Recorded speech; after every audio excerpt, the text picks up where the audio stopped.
Hello, my name's Nathan, and this is my podcast on the comparisons between genre theory, auteur theory, and audience theory, as well as listing a few pros and cons between each one before ultimately deciding which one is the most important to study. Genre theory, in a nutshell, is essentially the study of a genre's codes and conventions. For example, a positive is, learning the codes and conventions of a genre so you can interpret it and use it in your own films and to have a basic guideline of what your film should be. For example, some of the conventions of a horror film are the bad guy always comes back, there's lots of really cheap jump scares, a person of an ethnic or cultural minority always dies first, the attractive blonde girl always is the only person that lives, and people fall over all the time. Another pro of genre theory is you gain a better understanding of how a film is shot. For example, in a noir film, there's usually a lot of smoke, you don't get to see the background really, and people wear cool hats. However, some cons with genre is that you can kind of pick it up as you go along, and you don't really need to follow certain conventions. You can make up your own interpretation of a film and still have it be very successful. Auteur theory is essentially when a film has specific iconography which you can associate with a person, usually the director. So, for example, Christopher Nolan is an auteur because when you look at a film, you recognize how Christopher Nolan does his thing, you recognize the similarities between Christopher Nolan's other films, and you think to yourself, that is a Christopher Nolan film.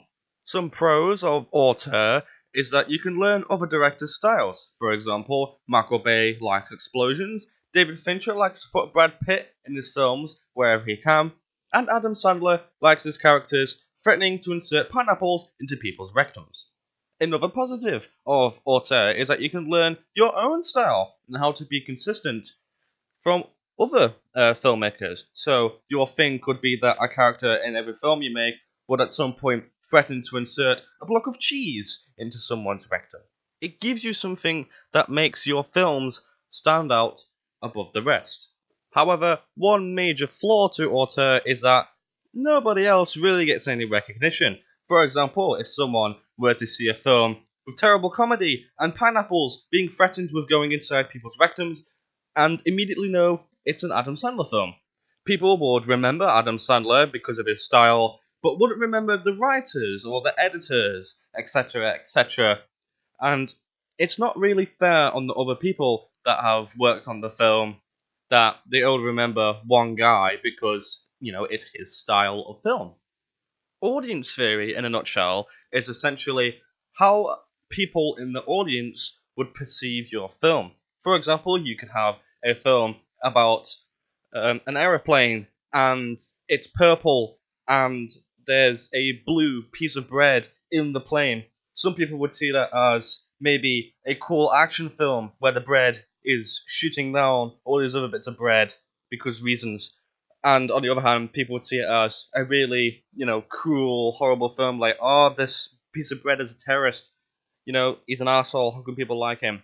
One big positive from audience theory is that you get to learn what the audience like and dislike in films. For example, people obviously like Fast and Furious because they've made a million of them. So if they've made so many of them, obviously they've done something right to keep people attracted to it and want more.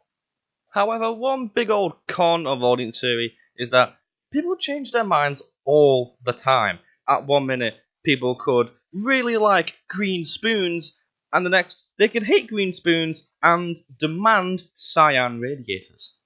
In conclusion, I believe that the most important of these three theories is audience theory, because when making a film, you need to know what people like and how people are going to interpret your film and its message in order for it to be successful. And I believe that the least important is genre because auteur is just more important because having a style that makes you distinguishable is good.